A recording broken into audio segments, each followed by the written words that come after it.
제가 우리 학교 학생들에게 어떻게 인사하시는지 여러분 아시죠? 까먹었네요. 이렇게 합니다. 잘 보셔요. 여러분 반가 반가 그럽니다. 한번 같이 해볼까요? 시작. 여러분 반가 반가. 네, 날 보고 하지 말고 이제 옆 사람 보고 해봅니다. 시작. 여러분 반가 반가. 오늘 유난히 귀엽네요. 제가 다시 친정으로 돌아와서 오늘 무척 행복합니다. 영국에 그 어떤 백작이 한 분 살고 계셨는데, 이 백작이 관연한 딸이 있었어요. 그래서 이 딸을 시집을 보내야 되는데 어떤 청년에게 보낼까 생각하다가 이렇게 부유하고 또 자격을 갖춘 사람보다는 오히려 그 삶에 열정이 있는 사람을 좀 택해야 되겠다 생각해서 이제 전국에 방을 붙였습니다. 그랬더니만 얼마나 몰려왔는가 하니까 자격은 없다, 빈부귀천하고 누구든지 하여튼 열정 있는 사람 다 모여라 그랬더니만 1000명이 몰려왔더래요. 근데 이제 시험을 보는데 그 시험이 뭐냐면 강이 하나 있는데 이쪽에서 저쪽까지 강을 아주 열심히 건너기만 하면 된다는 거예요. 그러니까 사람들이 생각하기를 참 쉽다. 그리고 난 다음에 청년들이 모두 이제 수영을 할 준비를 하고 있는데 갑자기 그 백작이 뭐라고 그러냐면 조심해라. 근데 건너긴 하는데 여기에다가 악어 100마리가 풀어져 있다. 그러니까 조심해서 건너라 그랬어요. 갑자기 분위기가 얼어붙었어요. 아무도 건너질 않습니다. 그런데 어떤 청년 하나가 아주 용감하게 뛰어들어서 건너는 거예요. 그리고 난 다음에 막 사력을 다해서 건너는 거죠. 이제 이 청년이 드디어 이제 그 합격을 하고 그 많은 사람들 가운데서 그렇게 서서 백작 앞에 섰습니다. 그러면서 말하기를, 이 백작이 묻습니다. 당신은 어떻게 그렇게 그 큰 용기가 있냐고, 대단한 사람이다. 그랬더니만 갑자기 이 청년이 말이죠, 그 청중들을 돌아보면서 놈의 새끼가 밀었어 이러더라는 거죠. 그래서 자기가 뭐 뛰어들 생각은 없었는데 어쨌든 간에 자기는 일단 뭐 뛰어든 거 난 최선을 다해서 건넜다 그렇게 얘기를 하는 거죠. 그랬더니만 그 백작이 말하기를, 사실은 여기 악어 한 마리도 없다고 그래요. 다른 사람들은 모두 얼었어요. 완전히 얼어서. 그런데 이 사람은 일단 강물에 뛰어든 거 난 최선을 다했다. 나는 이 얘기를 들으면서 참 의미 있는 얘기다 그런 생각을 했어요. 여러분 잘 아시는 케르케고르라는 사람이 말하기를, 우리 인생이란 어떤 존재냐, 나의 의지와는 상관없이 이 땅에 던져진 존재다 그렇게 얘기를 했어요.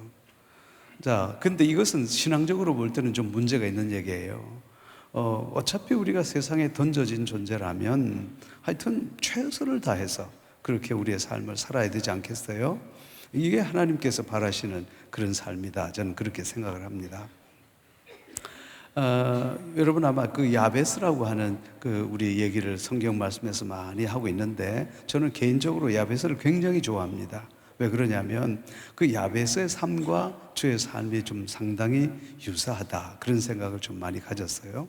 근데 성경 말씀에 보면 야베스가 엄마가 이름하여, 그 어미가 이름하여 야베스라 했다. 그리고 그는 고통 중에 낳았다 그렇게 얘기를 하는데, 많은 성서학자들은 말하기를 이 야베스가 도대체 왜 엄마가 이름을 지어줬을까? 이 사람이 아마 유복자일 거다. 아버지가 없이 아마 아버지가 전쟁에서 죽으시고 돌아가시고 그 다음에 거기서 태어난 아들일 거다. 네, 한번 생각해 보셔요. 그 엄마가 자기에게 이름을 붙였는데 이름도 아주 참 고통스러운 이름이죠. 왜냐하면 고통이란 이름이니까. 야베스, 지금으로 얘기하자면 최고통이란 말이에요. 여러분, 이 사람의 이름이 얼마나 중요합니까? 그러니까 이게 굉장히 중요한데 얼마나 많은 놀림을 받았겠어요. 제 이름도 아주 특이하죠. 최무열인데 우리 초등학교 다닐 때 제 이름 가지고 많이 놀려 먹었어요. 애들이 무열왕릉이라고. 근데 여기까지는 괜찮아요. 제 이름을 거꾸로 하면 열무김치가 되는 거예요. 자, 여러분, 그 야베스라고 하는 사람이 자기 이름 때문에 얼마나 고통을 당했을까 그런 생각을 해봐요. 근데 나는 이 개인적으로 야베스가 인생에 한이 맺힌 사람이다 그렇게 보거든요. 그런데 이 야베스가 오늘날 하나님 앞에 와서 말하기를 하나님 내 운명을 바꿔주세요 그러는 거예요. 근데 지질이 복도 없이 살았습니다. 내가 아무리 노력해도 내 지경을 넓힐 수가 없습니다. 사람들은 나를 도와주는 사람이 없습니다. 나로 환난을 벗어나 근심이 없게 하옵소서. 여러분, 이 기도가 그래서 단순한 기도가 아니에요. 이건 한 맺힌 기도거든요. 하나님께서 그 기도를 들으시고 그 다음에 야베스를 형제 중에서 존귀한 자로 만드셨다 그랬어요. 그러면 여러분 이상한 게 이게 우리 역대기를 쭉 읽어가면 전부 족보인데 그 족보 가운데서 유독 야베스 얘기를 하나님께서 하고 계시는 거죠. 왜 그럴까요? 그만큼 하나님께서 야베스를 사랑한다는 거죠. 그만큼 하나님께서는 자기의 삶에 대해서 열정을 가지고 그 다음에 살아가는 사람을 참 즐겨하시고 또한 하나님께서 기뻐하신다 그런 말씀이죠. 저는 학교에서 학생들에게 많은 질문을 받습니다. 어떤 질문을 받냐면 총장님 어쩌다가 교수가 됐고 어쩌다가 총장이 됐습니까? 가정 형편이 참 좋았습니까? 나는 그렇게 얘기합니다. 아니다 이놈아 땡이다 그래요. 두 번째는 그럼 뭐 부모님 잘 만났습니까? 아니다 땡이다.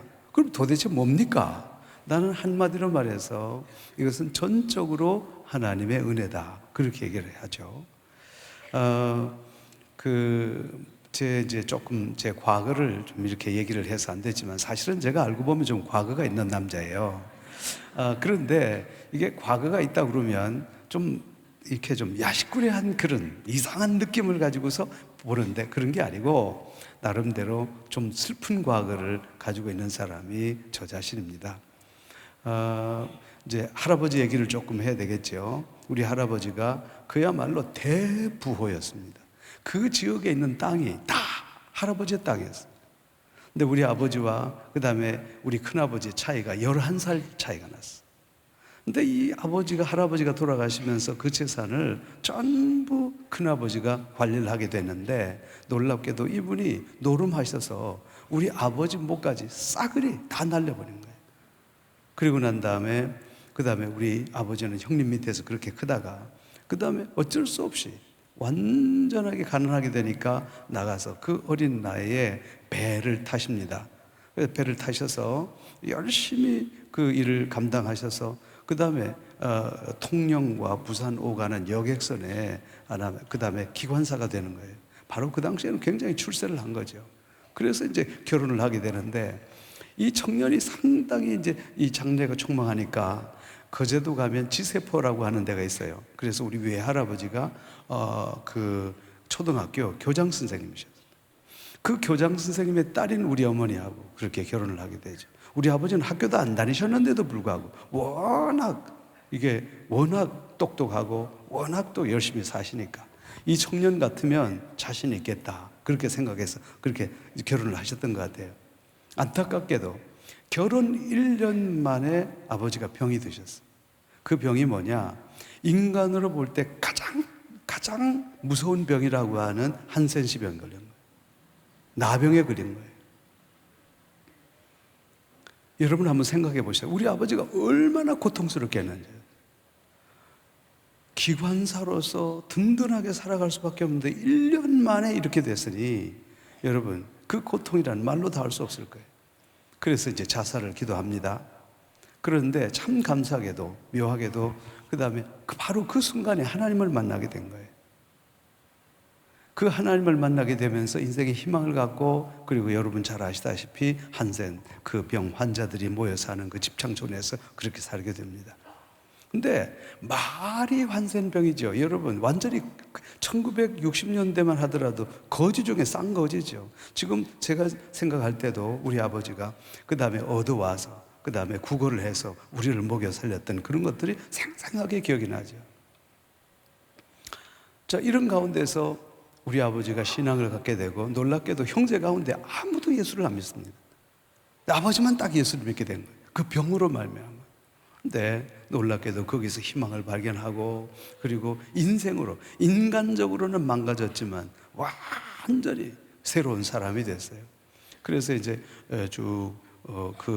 그곳에서 지나게 되는데 저도 바로 그곳에 태어나게 되죠. 그러니까 내 주위에는 온통 그런 사람들.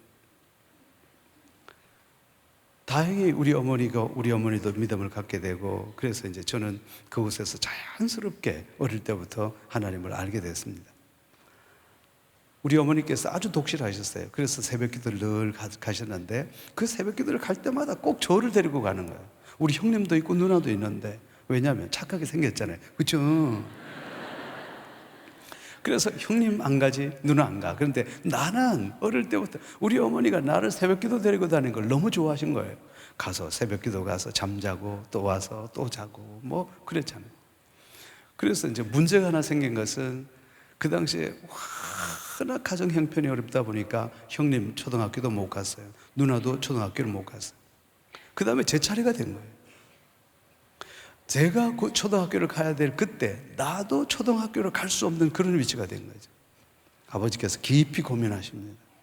도대체 이걸 어떻게 할까? 이놈을 시골에 그대로 두면 직업군밖에 못 되겠고, 그래서 마침 그때 이 한센병의 자녀들, 그 애들을 분리해서 그 다음에 보육원에서 받아주는 그때가 있었어요. 그래서 제가 보육원에 보내지게 된 거죠. 그때 내 나이가 7살이었어요. 8살 되는 그 해 이제 보육원으로 가게 됐으니까, 그 어린 나이에 제가 얼마나 그 마음으로 아팠겠어요. 왜냐하면 어머님과 떨어져야 된다는 거예요. 이게 고통스럽더라고요. 근데 여러분 잘 아시다시피 1960년대에 보육원이요, 정말 이건 한마디로 말해서 이 폭력, 완전히 폭력, 거기서 맞아서 숨지는 애들도 있었으니까, 숨지요.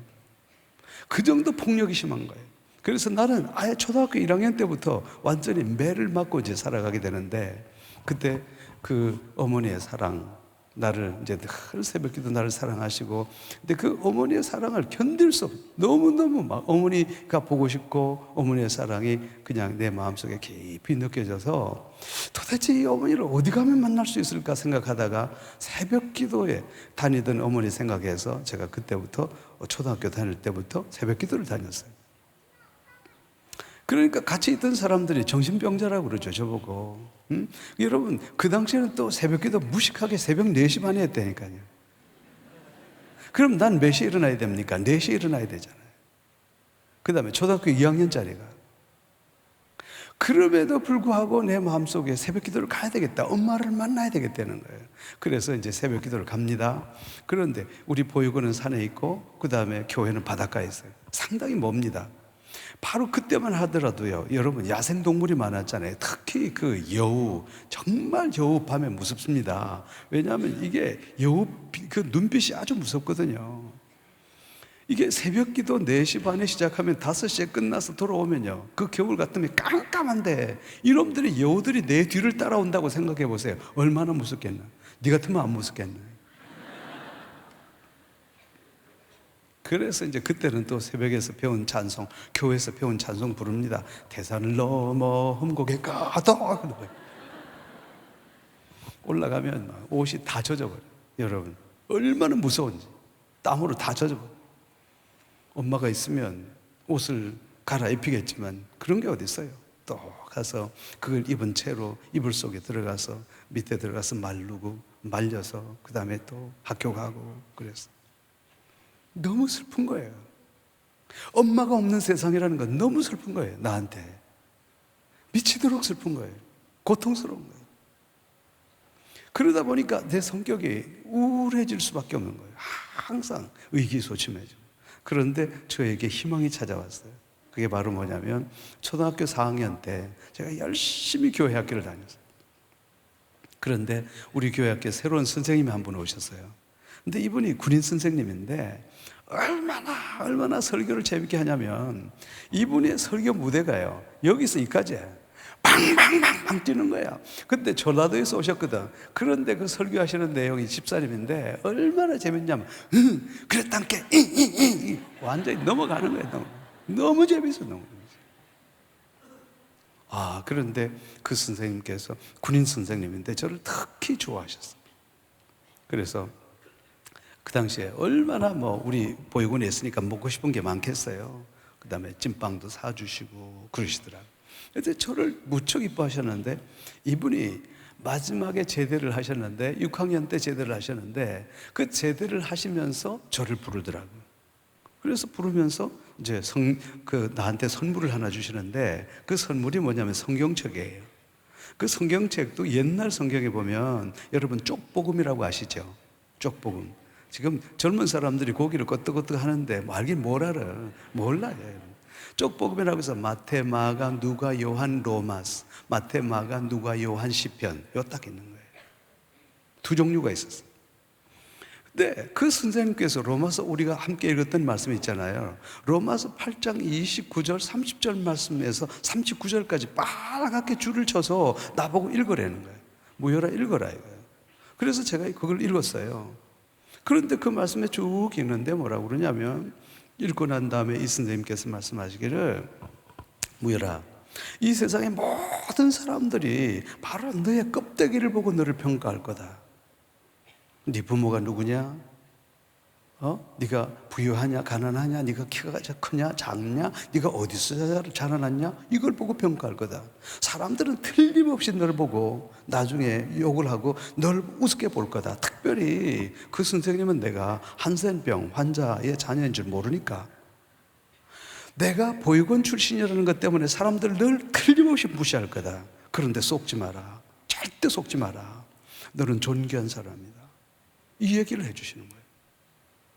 나는 그때까지 교회 학교를 열심히 다녔지만 내가 그렇게 존귀하다 이걸 전혀 느끼지 못했어요. 그런데 그 선생님이 정확하게 말씀하시기를 뭐라고 그러냐면, 여러분 봐라, 로마서 8장 29절 말씀해 보면 하나님께서 네가 세상에 태어나기도 전에 하나님께서 너를 아셨다는데, 근데 그 하나님께서 네가 이 세상에 태어나기도 전에 너는 내 거다라고 하나님께서 정하셨다는 거예요.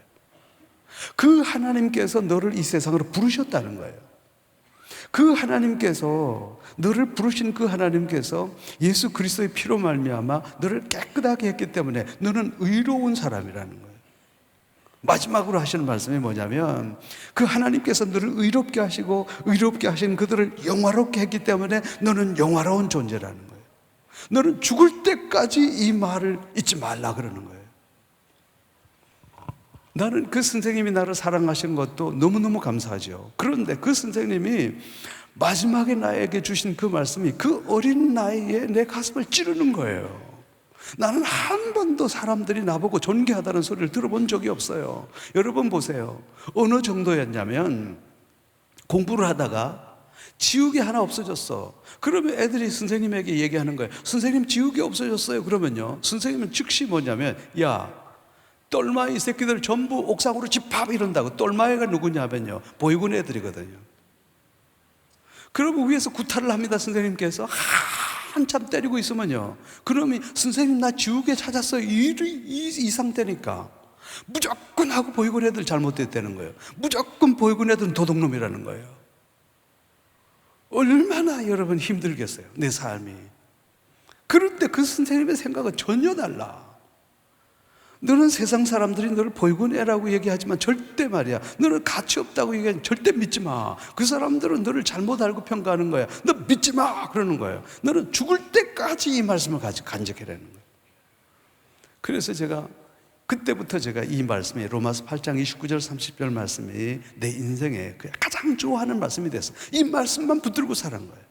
그리고 난 다음에 내 삶을 바꾸기 시작하는 거예요. 뭐냐면, 내 속에 갖고 있던, 나는 보육원 출신이기 때문에, 나는 한센병 자녀이기 때문에, 나는 키가 작기 때문에, 여러분 보세요, 이 열등감을 가질 수밖에 없는데, 항상 그때마다 나는 어떤 상황 가운데서도 제가 이 말씀을 기억하고 산 거예요. 그런데 어느 날요, 제가 이제 세월이 많이 지나서 우리 여기 한수만교회 교육 목사로 있을 때 장로의 신학대학에 이제 있었거든요. 그런데 이제 어느 날 한국 기독신 공부라고 하는 신문을 봤는데, 놀랍게도 제 초등학교 4학년 때 6학년까지 가르친 그 선생님의 이름이 기독 공부에 나와 있는 거예요. 그런데 그 뒤에 뭐가 붙었냐면 목사 붙었어요. 이분이 목사님이 되신 거예요. 근데 뭐라고 되어 있냐면 여수노회장 서계현 목사 이렇게 됐더라고요. 그런데 내가 그 선생님 이름을 잃어버릴 수가 없는 것이 사람 이름에 계자가 들어가는 게 없잖아요. 근데 이 서계현 목사니까 잊어버릴 수가 없어. 그래서 이제 여수에다 전화를 했어요. 그 다음에 여수노회에 내가 전화를 하니까 그 목사님 전화번호를 좀 달라고 하니까 주더라고요. 근데 어느 교회에 계시더라고. 그래서 제가 전화를 했어요. 아, 서계현 목사님이냐고. 아, 그렇다고. 혹시 1960년대에 부산에서 그 다음에 군대 생활을 안 하셨냐고. 그러니까 했다는 거예요. 아, 그러면 그때 혹시 그 수송부대에 안 계셨냐고. 그렇다는 거예요. 그때 혹시 우동교회 안 나오셨냐고. 아, 그렇다는 거예요. 아, 그때 혹시 주일학교 교사 안 하셨냐고. 그렇다는 거라. 그때 혹시 4학년 담임 안 하셨냐고. 그렇다는 거 이거. 그때 혹시 최무열이라고 기억하시냐고. 기억한다는 거라. 그래서 내가 최무열이라고 그러니까요, 거기서 고함을 지르는 거야. 그러냐고, 어디 있냐고. 그래서 제가 이렇게 해서 그 다음에 목사가 되고 그 다음에 해서 장로신학대학에 와 있다고. 그랬더니만 그 다음날 이분이 올라오신 거예요. 직접 여수에서 저기 기차를 타고요. 그러더니만 나를 보더니만 끌어안고 울기 시작하는 거야. 막 그냥 울기 시작하는데, 그러면서 막 나를 금방 알아보시고, 그 수십 년이 지났는데 나를 알고 계시더라고. 그래서 선생님 나를 어떻게 아시냐고 그러니까, 제가 총장 되기 전에는요, 오른쪽 이게 코 옆에 이따만한 점이 하나 있었어요. 그런데 이제 내가 네 점 보고 알았다는 거라 그래. 그러면서 이제 선생님이 나를 끌어안고 우는데요. 하나님 아버지, 우리 하나님의 은혜가 큽니다. 하나님의 은혜가 너무나 큽니다. 내 밑에서 이렇게 목사가 나오고, 내 밑에서 이렇게 박사가 나오고, 내 밑에서 뭐 계속 내 밑에서 이러는 거야. 지가 날 낳았나, 내 밑에서. 그래서 이제 둘이서 끌어안고, 우리 아마 우리 신상철 목사님 잘 아실 거라. 그 선교원, 우리 선교 교육원에 있었는데 그 사무실에서 막 그 선생님이 나를 끌어안고 우시는 거예요. 그러면서 뭐라고 그러냐면, 무열아, 내가 너는 꼭 목사 될 줄 알았다 이러는 거예요. 내가 목사 될 줄 알았대. 그래서 제가 물었어요. 선생님, 어떻게 제가 목사 될 줄 알았냐? 그랬더니만 널 어릴 때부터 달랐다는 거예요. 초등학생이 새벽기도 나올 때부터 달랐다는 거예요. 그리고 네가 설교할 때 되면 네 눈은 항상 나를 따라다녔어. 항상 나를 따라다녔어. 얼마나 설교를 열심히 들었던지. 그런데 그 선생님께서 나에게 결정적인 얘기를 해주시는데, 내가 제대하고 난 다음에 늘 너를 위해서, 생각날 때마다 너를 위해서 기도했다 그러시는 거예요. 하나님, 우리 무열이가 비록 보육원에서 자라지만 하나님 절대 용기 잃지 않게 하시고, 하나님 비록 우리 무열이가 보육원에서 있지만 절대 열등감 갖지 않게 하셔서 하나님 주의 귀한 종으로 삼아 주옵소서. 그때 제가 깨닫게 됐어요. 아, 내가 나 된 것은 바로 선생님의 기도 덕분이었구나, 이 사실을 깨닫게 됐어요. 나는 이 교회학교 교사 선생님 한 분이 얼마나 중요한가라는 사실들을 나는 이 선생님을 바라보면서 느낄 수가 있는 거예요. 사실은 내 생명을 살려주신 분은 바로 그 선생님 한 분이에요. 만약에 그 선생님께서 나에게 거룩한 존재감을 심어주지 않았더라면 내가 어떻게 됐겠냐 이거예요. 나는 그 선생님을 만남으로 말미암아 하나님의 말씀을 통해서 내가 얼마나 거룩하고 존귀한 존재인가, 여러분, 이 사실을 깨닫게 된 거예요. 그러다가 제가 이제 동네 중학교라고 부산에서는 아주 좋은 중학교, 이제 그때는 시험 쳐서 그렇게 들어갔어요. 저도 꽤 공부 좀 했어요. 그래서 이제 동네 중학교를 이렇게 다니면서 그 다음에 3년을 잘 마쳤습니다만은, 이제 중학교를 마치고 나서는 어떻게 돼요? 고등학교를 보육원에서는 안 보내주는 거죠. 그러니까 중학교 졸업하고서는 공장 가야 된단 말이에요. 그게 그렇게 억울할 수가 없는 거야. 왜? 동네 중학교 출신치고 고등학교를 안 가는 애들이 없으니까. 그런데 나는 어떡하냐고. 나는 어디를 가야 되냐고. 지금 부모가 어디 있는지도 모르는데 나는. 그래서 제가 다니던 교회 목사님 찾아가서, 목사님 제가 이렇게 됐습니다. 그래서 며칠만 그다 해주시고 여기 교회에서 있게 해주시고, 그 다음에 제가 공장 갈 수 있도록 좀 도와주시라고. 그런데 이 12월 달에 이 교회 안에서 홀로 자는데요, 얼마나 눈물이 나는지 몰라.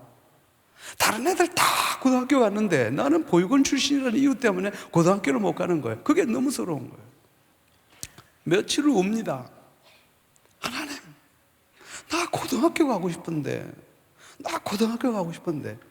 사흘을 울면서 기도했는데 기적이 일어난 거예요. 그게 바로 뭐냐면 그 당시에 보육원에 국가에서 자립하라고 홀스타인이라고 하는 젖소 20마리씩을 준 거예요. 그러니까 이걸 키워야 되니까 고등학생들, 중학교를 졸업한 애들 전부 끌어다가 얘들을 고등학교, 야간 고등학교를 보내주는 그런 제도가 생긴 거 아닙니까? 그래서 제가 졸지에 고등학교를 가게 됐죠. 얼마나 감사해요. 날아갈 것만 같은 거죠. 문제는 그게 아니에요. 새벽 4시에 일어나야 돼요. 새벽 4시에 일어나서 그 20마리가 싼 똥을 주고 젖자고요. 하루 종일 20마리가 먹을 소꼬를 베고, 그 다음에 오후, 그 다음에 5시 되면요 교복 차려입고, 그 다음에 1시간 걸쳐서 6시까지 학교 갑니다. 6시부터 시작해서 밤 10시까지 그대로 잠자는 거예요.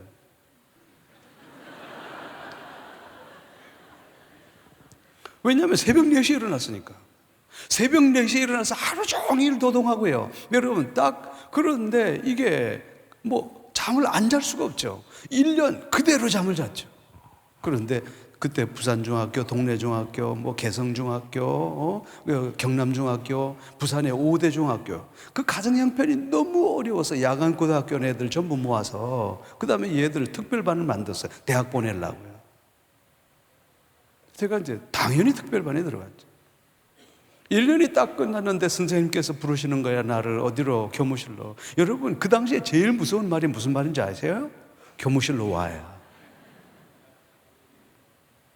그 당시에 선생님들 참 무식했다고. 가면 무조건 패는 거야, 무조건 패는 거야. 여러분, 친구 영화 있잖아요. 그게 바로 우리 시대니까. 그게 그러잖아요, 선생님께서. 막 패놓고, 네 아버지 뭐 하시노? 그래 안 합니까? 그 시대라니까, 바로. 선생님께서 막 정신없이 패는 거예요. 그래 놓고서 막 나한테 욕을 하면서, 이 새끼야 말이야, 너는 동네 중학교 출신이 새끼야, 이거밖에 못해 이 새끼야, 그러면서 나가! 그러더라고. 그래서 제가 특별반에서 쫓겨났어요. 문제는 2학년 여름방학 때 통신표를 받아봤는데요, 이거 기절할 일이 벌어졌어. 우리 반에 60명 중에 57등을 한 거예요. 다른 건 다 괜찮은데요, 이것만은 자존심, 이것만은 내가 못 견디겠는 거예요. 너무 화가 나는 거예요. 내 인생에 60명 중에 57등을 하다니, 이게 무슨 이런 일이 있는가. 그래서 저도 한성질 하잖아요, 최씨. 이 통신표를 딱 들고요, 비 오는 날요, 해운대 어디에요 여러분, 동백섬을 향해서 가는 거예요. 죽어버리려고.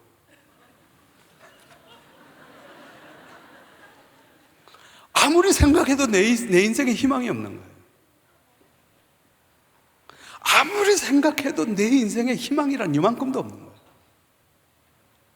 그때 막 속에서 열등감이 올라오기 시작하는데, 하나님에 대한 원망이 생기는데, 하나님 살아계시다면 어째 인간을 이 정도로 이 정도로 비참하게 만드시냐. 왜 그 많은 사람들 가운데 내가 한센치 병에 한센 그 자녀로 태어나야 되냐고. 내가 어쩌다가 내 인생이 보육원에 던져진 인생이 됐냔 말이야. 거기다가 여러분 보세요, 키까지 작았지. 60명 중에 57등 했지 여러분. 그래도 꼴에 수컷이라고, 남자라고, 이성에 관심을 갖잖아요. 그런데 이유가 딱 3가지야. 첫 번째, 야간고등학교 다닌다는 이유, 보육원에 있다는 이유, 키 작다는 이유로 퇴짜를 맞았다고. 이것까지 겹치게 되니까 사람이 견딜 능력이 없는 거예요. 힘이 없는 거예요. 거기다가 60명 중에 57등 한 이걸 들고서요 해운대 바닷가로 달려갑니다. 사실 죽으려고 한 건 아니에요. 너무 화가 나서. 비가 억수같이 쏟아지는데 그 비를 그 다음에 피하지를 못해서 우두커니 앉았는데, 그게 바로 뭐냐면 내가 다녔던 교회였어요. 마침 비가 넘어와서 이렇게 우두커니 앉아 있는데 문이 열리더니만 목사님이 나오시는 거예요. 너 무혈이 아니냐. 고등학교 때는 참고로 교회를 못 갔어요. 왜냐하면 일해야 되니까. 내가 울고 있는 나를 보고서 목사님께서 나를 영접하시고 들어가서 여러 가지 얘기를 해주시는 거예요.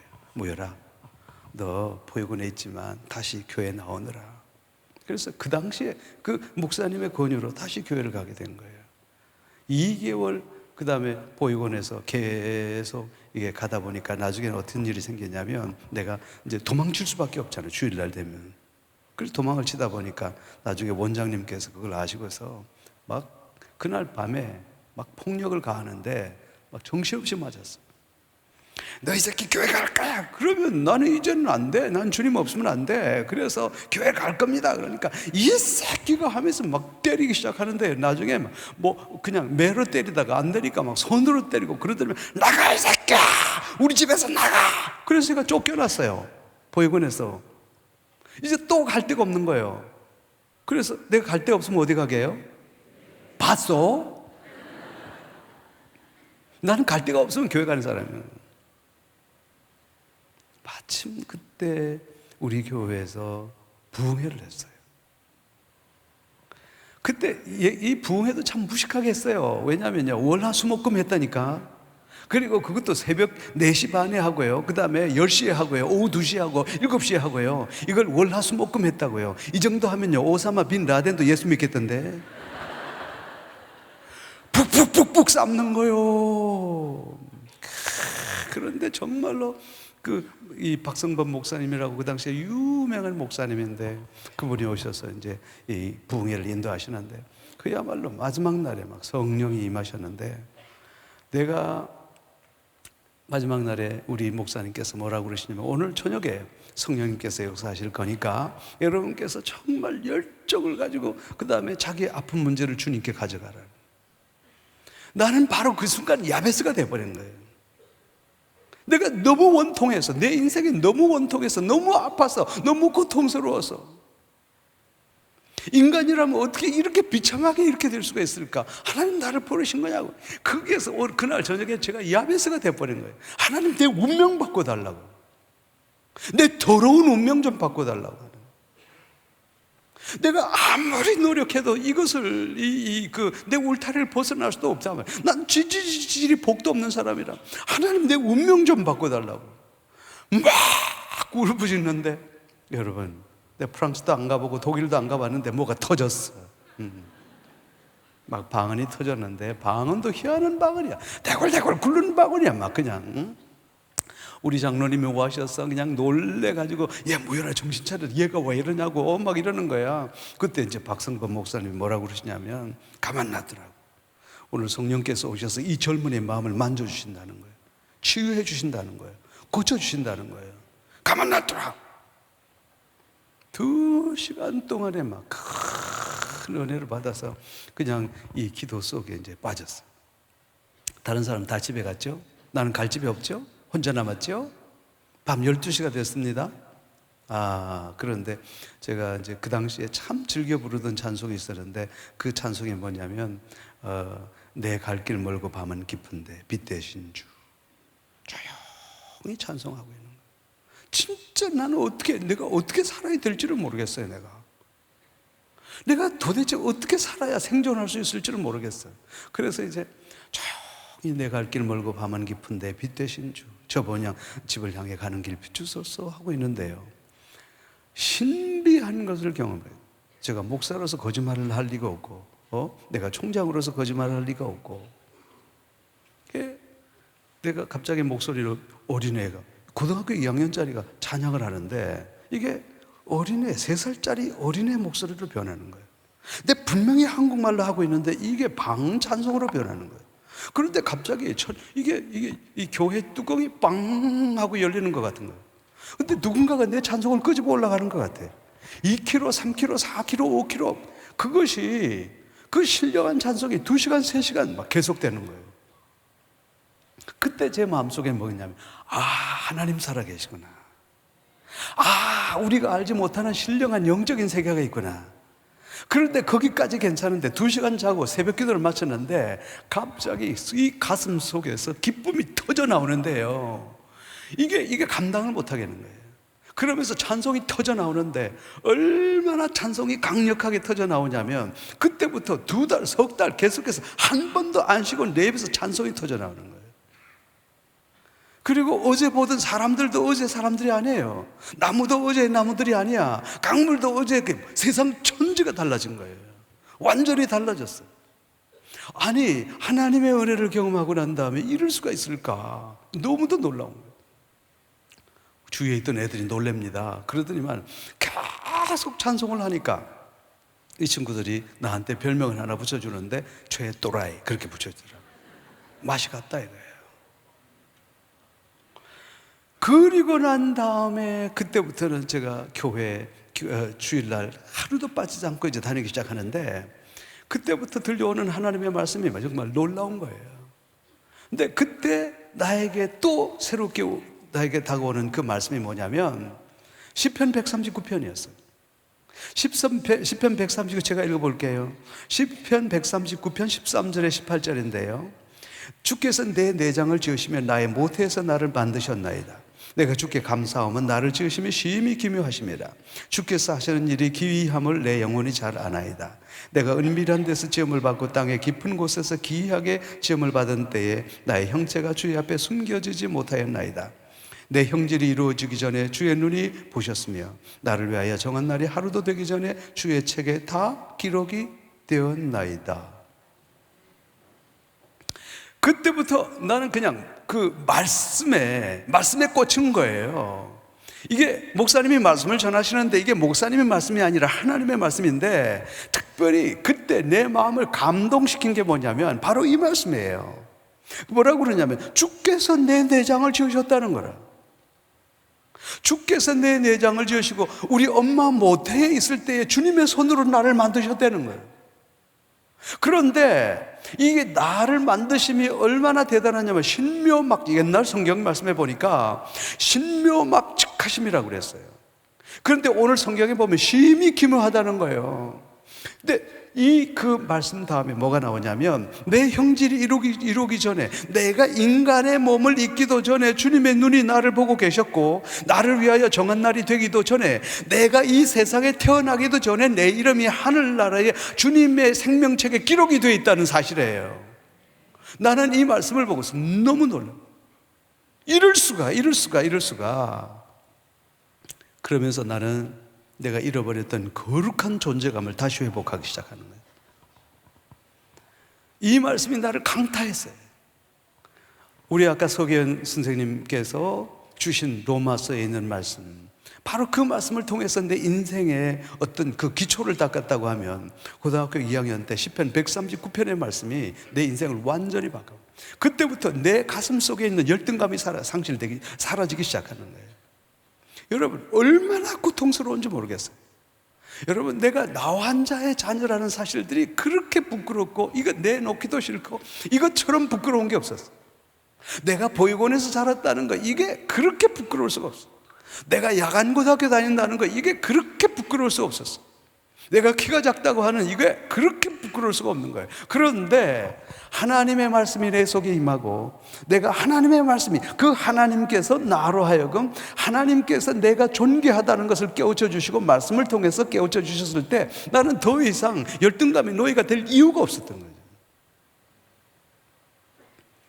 그리고 난 다음에 제 마음속에 불이 붙기 시작하는 거예요. 아, 그렇구나. 내 인생 정말 존귀한 거였구나. 내가 너무 모르고 있었구나. 내가 나 자신에 대해서 너무 모르고 있었구나. 내 인생 너무도 존귀한 것이구나. 그 사실을 깨닫고 난 다음에 인생에 열정이 생기기 시작하는 거예요. 살아보자. 나도 한번 살아보자. 네, 여러분 아무리 내 그 열정이 강하다 하더라도 내 한계를 벗어날 수가 없었어요. 고등학교를 졸업합니다. 고등학교를 졸업하고 나니까 정말 갈 데가 없는 거예요. 정말 갈 데가 없는 거예요. 다시 목사님 찾아갑니다. 목사님, 이제는 진짜 제가 갈 데가 없습니다. 그러니까 목사님 제 직장 하나만, 공장 하나만 좀 찾아주세요. 그랬더니 그 목사님 나를 부르더라고요. 너 이리 오라고. 그래 목사님 서재로 들어가시더라고요. 들어가시더라면 말씀하시기를 너는 공장 갈 사람이 아니라 너는 신학교를 가야 될 사람이라. 제가 그랬어요. 목사님, 나 같은 사람이 어떻게 신학교 갑니까? 난 야간고등학교 출신입니다.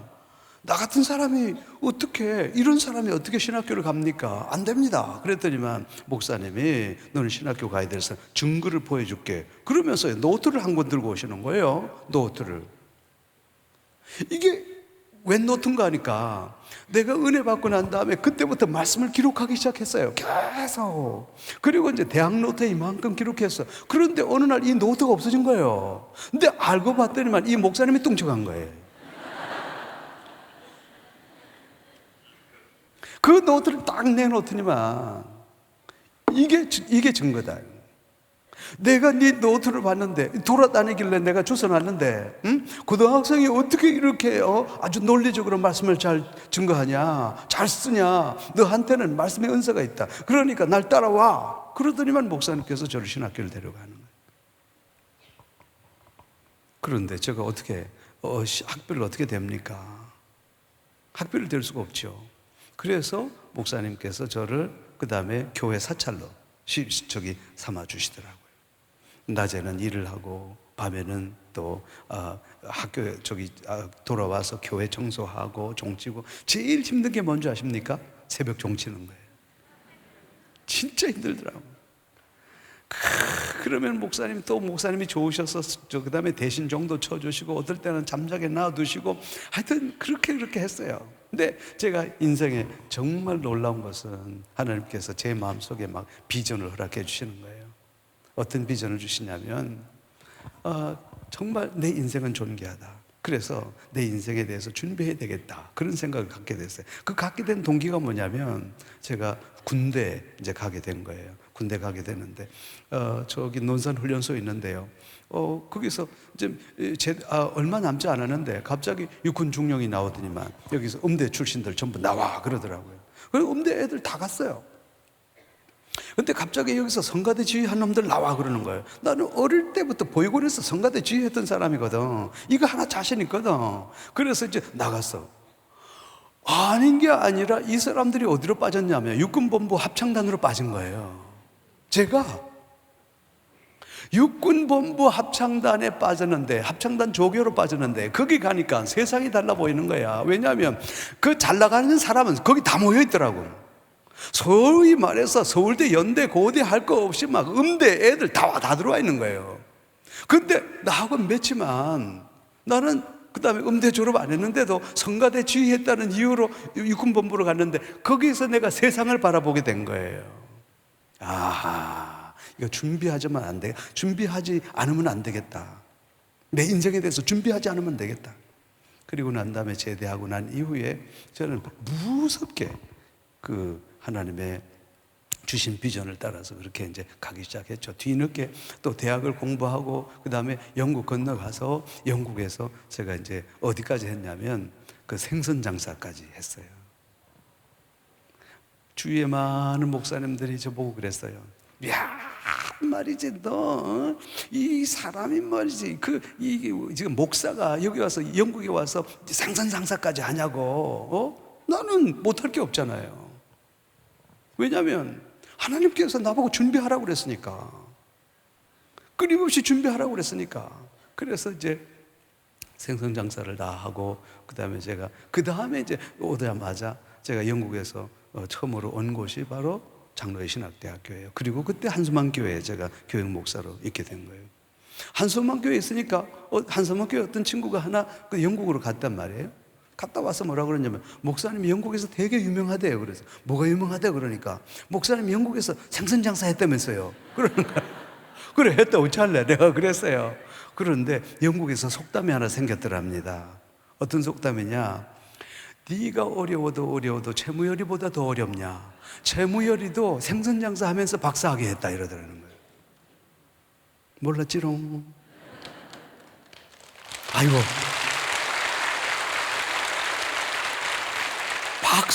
박수까지 할 건 없는데.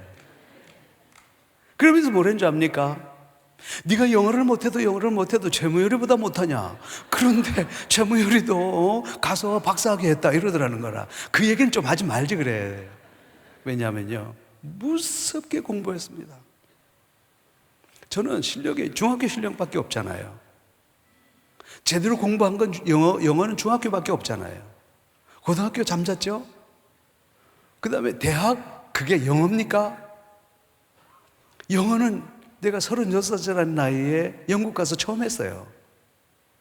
나한테 주어진 그 기회가 너무 귀하기 때문에 제가 정말로 식음을 전폐하고 공부했어요. 그래서 IELTS에서 통과하고 박사학위 그 다음에 들어가고, 사람들이 그걸 안 거예요. 네가 어려워도 채무열이보다 더 어렵냐? 채무열이는 생선장사에서 박사학위 그 다음에 했다. 네가 영어를 못해도 최무열이보다 못하냐? 최무열이도 그 다음에 그 영국 와서 그 다음에 이게 박사학위 땄다. 이게 속담이 돼 있더라는 거예요. 하나님께서 저에게 무섭게 준비시키시는 거예요. 계속해서 저에게 준비시키시는 거예요. 그리고 난 다음에 놀랍게도 하나님께서 제 길을 인도하시는데요. 그래서 우리 한소만교에 있다가 대구 영남신학대학교 교수로 또 가게 되고, 대구 영남신학대학교에 있으니까 또 부산 장신대 그때 대학 인가가 나서 저를 또 거기 목요니까 거기 가게 하시고, 거기서 한 10년 동안 이렇게 또 봉사하게 하시다가 하나님께서 저를 또 총장으로 삼으시고, 그 하나님의 역사, 그 하나님께서 나를 인도해 주시는 것이 그냥 너무너무 놀라운 거예요. 그런데 중요한 것은 뭐냐면, 어떻게 보면 사람이 개과천선했다 할 수 있는데, 그 순간이 나에게 있어서 나를 결정적으로 바꾼 것은 바로 얼마나 내가 하나님 앞에서 내가 존귀한 존재인가, 바로 그 사실을 깨닫는 순간에 저에게 그런 변화가 일어났다는 거예요. 나는 몰랐어요. 나는 진짜 사람들이 나보고요, 손가락질하고 그럴 때는 내가 정말로 그런 사람인 줄 알았어. 나는 형편없고 나는 가치 없고 그런 사람인 줄 알았어. 그러나 오늘 성경 말씀이 우리에게 말씀하실 때, 이 말씀이 우리에게 주시는 그 능력이라는 것이 정말로 대단한데, 결코 우리 인생에서 가장 소중한 게 뭐냐면, 내가 하나님 앞에서 내가 얼마나 소중한가, 이거보다 우리 인생에, 우리 신앙생활에 중요한 것은 없다라는 사실을 깨닫게 된 거예요. 이때까지는 난 몰랐어요. 왜 하나님께서 내 인생을 그렇게 비비비비 꼬는지는 난 몰랐어요. 왜 하나님께서 나를 고난 속으로 몰아넣는지 그 이유를 알지 못했어요. 왜 나한테만 남들이 경험하지 못한 그런 것을 경험하게 하시는지를 몰랐어요. 그런데 제가 하나님께서 나의 삶을 인도하셔서 그 다음에 대학의 총장이 되게 하시고 학교의 수장이 되고 하신 난 그 이후에 그 당시에 알게 된 거예요. 그 하나님께서 왜 그러냐. 내가 지도자로서 그 고통을 경험하지 않았더라면 나는 절대 우리 학생들의 아픈 마음을 이해할 수 없었을 거예요. 내가 정말로 배를 골고, 내가 아까 그 얘기를 하지 못했습니다만은, 내가 사실은 좀 키가 클 사람이에요. 그런데 이제 키가 작을 수밖에 없는 이유 중에 하나가 있어요. 왜냐하면 중학교 때 골라서 그래요. 골아서. 중학교라고 들어갔는데 여러분, 저기 일반 가정집에 있는 애들은 점심을 쌌는데요, 여러분 도시락을 쌌는데 계란 후라이에다가 그 다음에 막 이렇게 하얀 쌀밥에다가, 근데 나는 도시락을 가져갔는데 애들이 내 도시락을 보더니 렉 이러는 거예요. 내 짝지가 왜 그랬냐. 이 도시락이 그 당시에 보육원이 군량미, 3년 비축미. 군대 그 전쟁이 날 걸 대비해서 군대에서는 3년 동안 이게 군량미를 3년 동안 비축했어요. 4년 때 썩은 쌀이 어디로 가냐? 보육원 갔다니까요. 거기에서 보리쌀까지 50%를 섞으니까 어떻게 되겠어요? 시커멓죠? 거기다가 무조건이 2개죠? 애들이 그냥 악 하더라고요. 한참 예민한 나이에 얼마나 자존심이 상하는지. 그래서 그 도시락을 안 가져가고서 이불 속에 집어넣고서 그 다음엔 또 학교를 갔어. 그리고 점심시간 되면 이제 수도꼭지에서 물만 빠는 거. 그걸 선생님이 본 거예요. 그래가지고서 그 선생님이 보육원 원장님한테 일렀어. 그날 저녁에 구타를 하는데, 그 다음에 중학교 2학년짜리가 나를 구타를 하는데, 그 자리에서 이게 명치를 40대를 때리는 거예요. 그래서 그대로 졸도를 했죠. 단 아침에 눈을 떠보니까 낮 11시. 밤에 맞아서 아침 11시까지 내가 기절하고 있었던 거죠. 그때부터 내 마음속에요, 하나의 열정이 생겼어. 비전이 생겼어. 그놈 때려 죽이기로. 마음의 원한이 생기는 거예요. 너 이 새끼 내 손에 죽는다. 중학교 시절이 참 힘들었어요. 이런 과정을 겪으면서 내가 정말 배고픔을 그래서 나는 총장이 되고 난 다음에 제일 먼저 우리 학교에 기숙사부터 바꿨어. 그 다음에 저 식당부터 바꾼 거예요. 그 다음에 학생들을 위해서 적어도 그 다음에 1억 이상 풀어라. 총장의 직권으로서. 왜? 내가 배고파 봤으니까. 나는 그때까지는 정말로 하나님의 이유를 알지 못했어요. 하나님께서 왜 나를 특수한 고난 가운데로 인도하셨는지 이유를 알 수 없었어요. 그러나 하나님께서 내 삶의 길을 인도하시고 난 이후에야, 이제서야 하나님께서 나를 훈련하셨구나 라는 것을 알게 됐어요. 그리고 느낀 것은 하나님께서는 절대적으로 훈련하지 않고서는 사용하지 않는다는 사실을 알게 됐어요. 하나님 훈련하시는 하나님. 인생의 쓰라린 고통도 경험하고 인생의 아프디 아픈 모든 것들을 경험하고 비난과 모든 것들을 경험하고 난 이후에 그 과정을 겪은 후에 하나님께서 우리를 정금과 같이 사용한다라는 것을 알게 됐어요. 제가 참 좋아하는 성경 말씀이 있습니다. 아마 우리 여기 뜰 텐데요. 시편 66편입니다. 시편 우리 66편에 보면요. 10절부터 다 같이 제가 먼저 하나님의 주께서 우리를 시험하시되 우리를 단련하시기를 은을 단련함 같이 하셨으며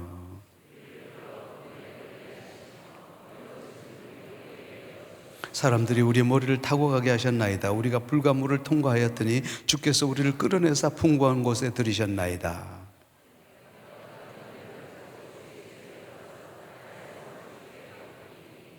이는 내 입술이 낸 것이요 내 환난 때 내 입이 말한 것이니이다.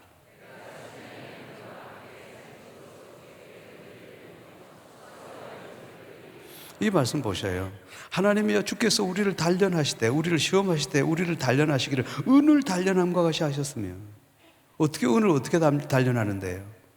여러분 은은 본래 돌입니다.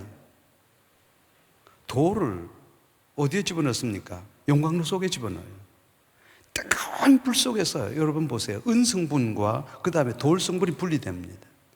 우리 속에 이 돌과 같은 성분들을 주님께서 뽑아내신다는 거예요. 그리고 난 다음에 여러분 보세요. 이걸 그냥 되는 게 아니라 토기에다가 이 뜨거운 은을 갖다가 8번, 7번, 8번 부어요. 그러면 불순물이 싹 빠집니다. 그래서 거기에서 그 순도 99% 은이 나오는 거예요. 하나님께서 우리를 그렇게 단련하신다는 거예요. 그런데 우리를 끌어서 그물에 걸리게 하시고 그물에 걸리게 되면요, 여러분 아무리 벗어나려고 해도 벗어날 수가 없는 거예요. 내가 내 스스로 그것을 벗어나려고 얼마나 노력했겠어요. 그런데 그 하나님이 쳐놓은 그 그물을 나는 벗어날 수가 없었어요. 그때마다 나는 하나님 원망했습니다. 하나님 도대체 이게 뭡니까? 왜 이렇게 고통스럽습니까, 인생이? 그런데요, 어려운 짐을 우리 허리에 메어 두셨으며 그랬어요. 하나님께서는 모든 사람들마다 다 어려운 짐을 하나씩 두신다는 거예요. 누구든지 간에. 왜? 훈련시켜서 사용하시려고. 사람들이 우리 머리 위를 타고 가게 하셨나이다. 여러분, 이게 무슨 말씀이에요? 인간관계 훈련이거든요. 그래서 불과 물을 통과하였더니 물도 죽음, 불도 죽음, 죽음의 고통을 통과하게 나신 후에 하나님께서 우리를 끌어내어 풍부한 곳에 들이셨다. 그렇게 말씀하고 있는 거예요. 난 이걸 몰랐어요. 이 하나님께서 나에게 주신 고통이 나는 고통인 줄만 알았는 거예요. 그리고 난 다음에 내가 가장 큰 실수한 게 뭐냐면 진짜 내가 쓸모없는 사람인 줄 알았다. 근데 알고 보니 그게 아니었다 이거예요. 이게 하나님의 사랑이었고 이게 바로 하나님의 작품이었고 하나님의 선택하심이었고 하나님의 특별한 은혜였다는 사실을 나는 이 나이가 돼서 알았어요. 오히려 제가 그 깊은 고통을 겪었기 때문에 다른 사람의 열등감을 이해할 수 있어요. 내가 인생의 마지막 깊은 절망 가운데 있었기 때문에 다른 사람들의 절망을 이해할 수가 있겠더라고요. 내가 열등감 때문에 내 존재감 때문에 아파봤기 때문에 존재감 때문에 아파하는 사람들을 내가 위로하고 찾아가서 그 사람을 격려해 줄 수 있더라. 말씀으로서.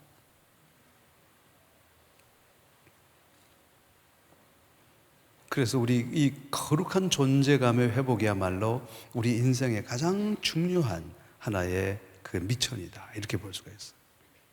거룩한 존재감의 회복. 근데 놀랍게도 우리가 참 겉으로는요 하나님을 찬양하고 겉으로는 기뻐하고 겉으로는 막 그 성령 안에 있는 것 같지만 사실을 해부를 해보면 그 속에 해결되지 못한 열등감, 해결되지 못한 그 존재감, 이게 아주 우리를 정말 힘들게 하는 사실들이 너무도 많다는 사실을 알게 됐어요. 우리의 건강한 신앙생활이란 뭐냐? 우리의 능력 있는 신앙생활이란 뭐냐? 바로 숨겨져 있는 우리의 정말 그 낮은 존재감, 이것을 극복하고 이것을 치유하는 것이에요. 이것이야말로 우리 신앙생활에 가장 중요한 것이다. 나는 그렇게 보는 것이죠. 그 미국의 유명한 롱펠러라고 하는 시인이 있었잖아요. 여러분, 한 8,000편의 시를 썼대지요. 이분이 50살까지 50살에 그 명퇴를 했답니다. 그리고 난 다음에 인생의 깊은 절망 가운데 있었다는 거예요. 그러던 어느 날 자기 복지관에서 우연히 그가 시를 접하게 됐는데 그 선생님께서 그를 시를 접하고 난 다음에 이분에게 놀라운 은사가 있다는 것을 깨닫고 그 선생님이 한 5년 정도 지도를 했어요. 그때부터 이 사람이 시상이 막 나오기 시작하는 거예요.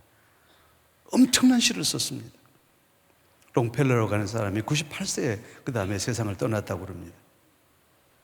마지막 세상 떠나기 전에 많은 그 기자들이 와서 그 인터뷰를 하는 과정 속에서 롱펠러 선생님, 당신은 어떻게 그렇게 정말 당신의 인생이 그렇게 복됐냐고 그랬더니만 자기 얘기를 해주는 거예요. 내가 50살에 명퇴를 당했다. 그때부터 내 인생이 끝난 줄 알았다. 나는 그때부터 너무 내 인생에 대해서 고통스러웠고 나는 정말 내 자신이 미웠고 내 자신이 아주 낮은 존재감 때문에 내가 고통을 당했다. 그런데 어느 날 아침에 내가 아침에 일어나 보니까 놀랍게도 자기가 있는 그 정원 앞에 사과나무가 하나 있더라는 거예요. 그 사과나무가 어떤 나무냐면 자기 아버지가 자기 출생을 기념해서 심은 나무라는 거예요. 이게 50년, 60년이 돼도 그렇게 고목이 됐는데도 불구하고 거기서 뭐냐면 그다음 새로운 가지가 나고 꽃이 피고 그러더니만 열매를 맺더라는 거예요. 이것 봐라. 이 나무도 계속해서 나는 거기서 나무에서 새싹이 나고 그 다음에 열매가 맺고 그리고 또 거기에서 이렇게 되니까 이 나무도 그렇다면 내가 나를 어떻게 보느냐 이게 중요하지 않느냐. 그때부터 나는 내 스스로에게 체면을 걸었습니다. 어떻게 체면을 걸었냐? 나는 사과나무의 새순이다. 이렇게 생각을 했다는 거예요.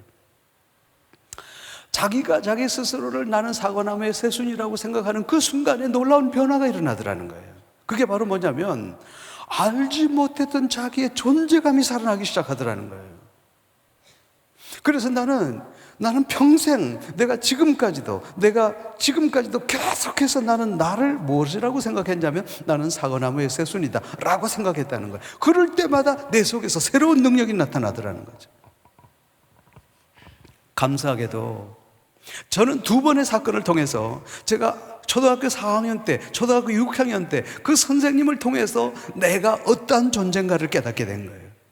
그때 나는 내 존재가 귀하다는 사실을 알게 됐어요. 그런데 이보다 더 중요한 것은 제가 고등학교 2학년 때 성령님을 만나고 성령을 체험하고 난 다음에 나는 세상의 사람들이 나를 평가하는 것이 잘못됐다는 것을 깨닫게 된 거예요. 너무도 잘못됐다는 거예요. 문제는 뭐냐? 내가 나한테 문제가 있다는 것을 깨닫게 된 거예요.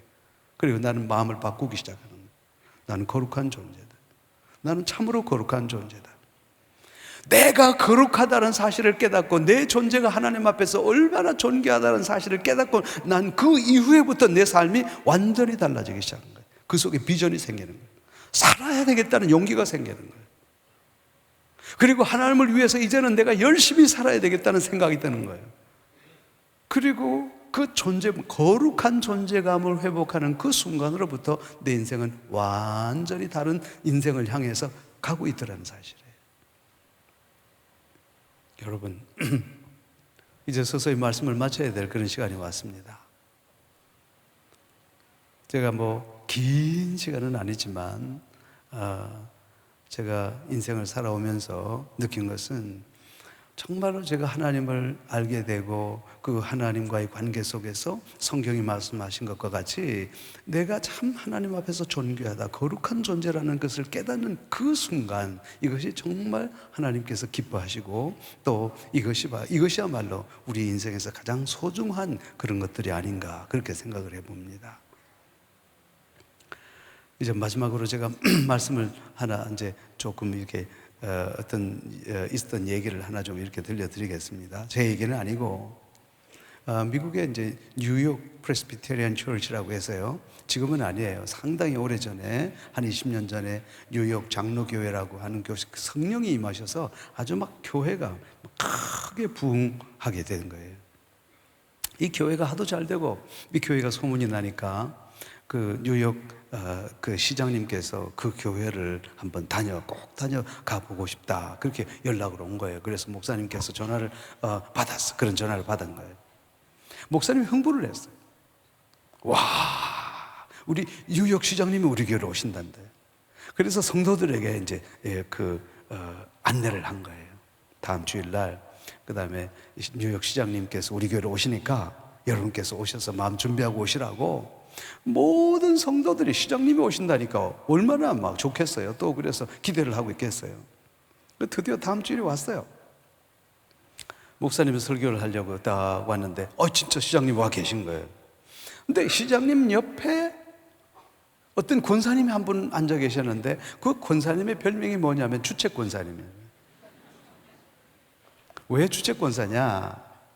이 권사님은 그냥 할렐루야 아멘 하는데 선수인 거야. 그래가지고서 막 말씀을 전하다가 그 목사님의 은혜가 되면 갑자기 벌떡 일어나는 거예요. 그래서 할렐루야 아멘 이러는 거예요. 목소리가 하도 커서 목사님이 설교하다가 설교를 까먹었어요. 이제 가만 생각하니까 겁이 나는 거예요, 목사님이. 그래서 이제 권사님한테 찾아가서, 권사님, 오늘은 시장님이 오셨으니까 오늘은 절대로 할렐루야 아멘 안 하깁니다 그랬어요. 그러니까 권사님, 목사님요, 나는요 은혜가 되면요 할렐루야 아멘 안 하고는 못 견딥니다 그래요. 그 목사님이 걱정이 될 게 아닙니까? 그래서 권사님 좀 오시라고. 그래서 이제 권사님을 데리고 가서 1층에 가서 그 사무실 있죠. 사무실에 집어넣고 세대를 잠가봤어. 올라와서 이제 예배를 준비하는 거예요. 예배를 준비하려고 이렇게 있는데 갑자기 성령님께서 말씀하시는 거예요. 목사 잘한다. 그래 말이야. 권사를 그래 자물쇠를 잠가놓고 잘한다. 안 되겠구나 싶어서 이제 내려가서 권사님한테 또 타협을 하는 거죠. 권사님, 오늘은 절대 올라오면 안 돼요 그러는 거예요. 그래서 이제 둘이서 약속을 했어. 그래서 도장 찍고 이제 또 도장 찍고 프린트하고 다 한 거예요. 다 했어요. 그래서 이제 목사님이 설교를 하십니다. 그날따라 이제 또 이렇게 시장님 오셨으니까 얼마나 목사님이 흥분을 하셨겠어요. 그래 팡팡팡팡팡팡 뛰면서 막 설교를 한 거야. 그런데 갑자기 뒤에서 문이 쿠당탕 하고 열리더니만 막 할렐루야 아멘 하는 거예요. 그래 목사님이 설교를 또 까먹었어요. 목사님 화가 났어. 가가지고서 권사님 말이죠, 오늘 왜 약속해놓고 그러냐고. 그래서 왜 그러냐고. 목사님, 그 권사님이 목사님을 데리고 1층으로 내려가더라는 거예요, 사무실로. 목사님 올라오지 말라고 그래서 가만히 이렇게 있는데요. 하도 할 짓이 없어서요. 이렇게 보는데 오른쪽에요. 그 다음에 책이 하나 있더라는 거예요. 그 책이 뭐냐면 지리책이더라는 거예요. 그 지리책을 펴봤는데 그 지리책을 펴는 순간에 이 세상에서 가장 깊은 바다가 필리핀 해협인데 그 필리핀 바다가 1445m라는 거예요. 바로 그 순간에 시편에 있는 말씀이 생각나더라는 거라. 주께서 우리의 모든 죄를 바다 깊숙한 곳에 두시고 어머나 내 죄가 1445m에 있네. 어머나 내 열등감과 아픔과 주님께서 우리의 모든 슬픔과 아픔과 고통까지 다 바다 깊숙한 곳에 가져가신 거 아닌가? 그래가지고서 너무 놀라서 할렐루야 아멘 하고 올라왔다는 거예요. 목사님 그 얘기를 듣고서 심히 부끄러움을 느꼈어. 왜냐하면 이 권사님은 주께서 우리의 모든 죄를 주께서 바다 깊숙한 곳에 두셨다라니까 그것을 그대로 믿어버렸어, 안 믿어버렸어? 우리 주님께서 십자가에 달려 돌아가시면서 우리의 모든 아픔과 열등감과 우리의 낮은 존재감까지 다 가지고 가신 줄로 믿습니다. 그런데 문제는 이게 해결이 안 된다는 거예요. 이게 은혜를 받으면 내가 좀 거룩한 존재 같다. 내 생활이 조금 어려워지면 또 우리는 또 절망 가운데 내려가요. 그게 바로 뭐냐? 이 거룩한 존재감이 우리의 가슴속에 완전히 고착되지 않고 계속해서 낮은 존재감 가지고 있기 때문에 오늘 문제가 발생하는 거예요.